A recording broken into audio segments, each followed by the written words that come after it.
Hello everyone, आजचा विचार आहे, कुणी वाईट बोलत असेल तर आशीर्वाद समजा, स्तुती करत असेल तर प्रेरणा समजा, खोटे आरोप करत असतील तर तुमच्या सत्तेची ताकद समजा, तुम्हाला कोणी मनापासून साहेब म्हटले तर तुमच्यात इतरांचे भले करण्याची ताकद आहे असे समजा। आज आपण शेवयाची खीर बनवणार आहोत। यासाठी लागणारे साहित्य आहे 1.5 लिटर दूध, 1 वाटी साखर, 1 चमचा वेलची पूड, चारोळे आणि बदाम व भाजलेल्या शेवया। सर्वप्रथम गॅसची फ्लेम ऑन करून दूध उकळण्यासाठी ठेवावे व दूध उकळत आहे तोपर्यंत मी बाजूला शेवया भाजून घेणार आहे। मागील गॅसवर दूध उकळत आहे व पुढे मी शेवया भाजत आहे तोपर्यंत आपण एक छानशी स्टोरी ऐकूयात। स्टोरी आहे दीपा नावाच्या जिद्दी मुलीची। एका छोट्या गावात दीपा नावाची महिला राहत होती। लग्नानंतर घरकाम, मुलांची जबाबदारी आणि सगळं सांभाळताना तिचे स्वतःचे स्वप्न कुठेतरी हरवले होते। एक दिवस तिचा मुलगा शाळेत प्रोजेक्ट करत होता। त्याने विचारलं, आई तू लहानपणी काय बनायचं होतं असं ठरवलं होतं? दीपा थोडी थांबली आणि म्हणाली, मला शिक्षक बनायचं होतं। तो छोटासा प्रश्न तिच्या मनाला स्पर्शून गेला। दुसऱ्याच दिवशी दीपाने ठरवलं, वय कितीही असो स्वप्न पूर्ण करायचं। ती पुन्हा अभ्यास करू लागली।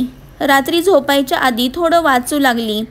कधी लोक हसले, कधी नातेवाईकांनी शंका घेतली, पण ती थांबली नाही। काही वर्षांनी ती खरंच एका शाळेत शिक्षक झाली आणि तिच्या वर्गातल्या मुलांना तिने सांगितलं की स्वप्नांना वय नसतं, फक्त धैर्य लागतं। यातून आपण काय शिकलो तर जबाबदाऱ्या असूनही स्वतःसाठी वेळ काढणं शक्य आहे। ध्येय कितीही लांब असो, आपलं नित्य नियम सातत्य ठेवलं तर ते गाठता येतं। मी करू शकते ह्या विचारातच जिंकण्याची पहिली पायरी असते। दुधाला छानशी उकळी आल्यानंतर यामध्ये मी साखर, वेलची पूड, चारोळे व बदाम ॲड केले व ते एकत्र करून मी शिजवणार आहे।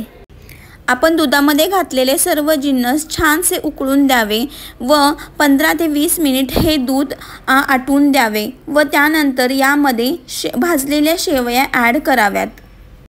शेवया ॲड केल्यानंतर त्या जास्त वेळ उकळून देऊ नये, पण आटलेल्या दुधामध्ये शेवया टाकल्यानंतर शेवया खूप छान सुंदर बनतात। आपण लक्ष्मीची पूजा करतो तेव्हा प्रसादासाठी खीर बनवतो।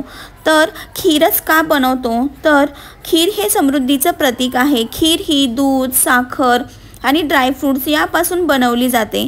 हे सगळं समृद्धी, सौभाग्य आणि शुभत्वाचं प्रतीक मानलं जातं। म्हणूनच लक्ष्मी देवीला खीर अर्पण करणं म्हणजे संपत्ती आणि सुखाची प्रार्थना करण्यासारखं आहे।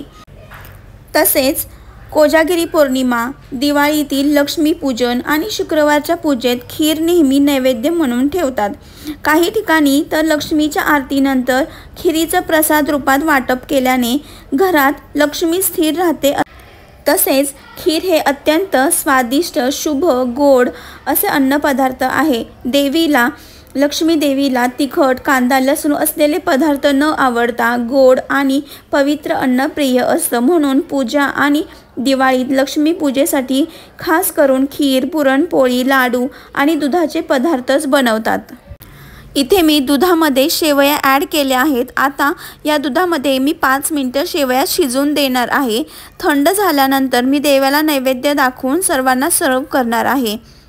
जशी जशी खीर थंड होते तशी ती घट्टसर होऊ लागते। शेवयांची खीर पुरीसोबत व चपातीसोबत खूप छान लागते।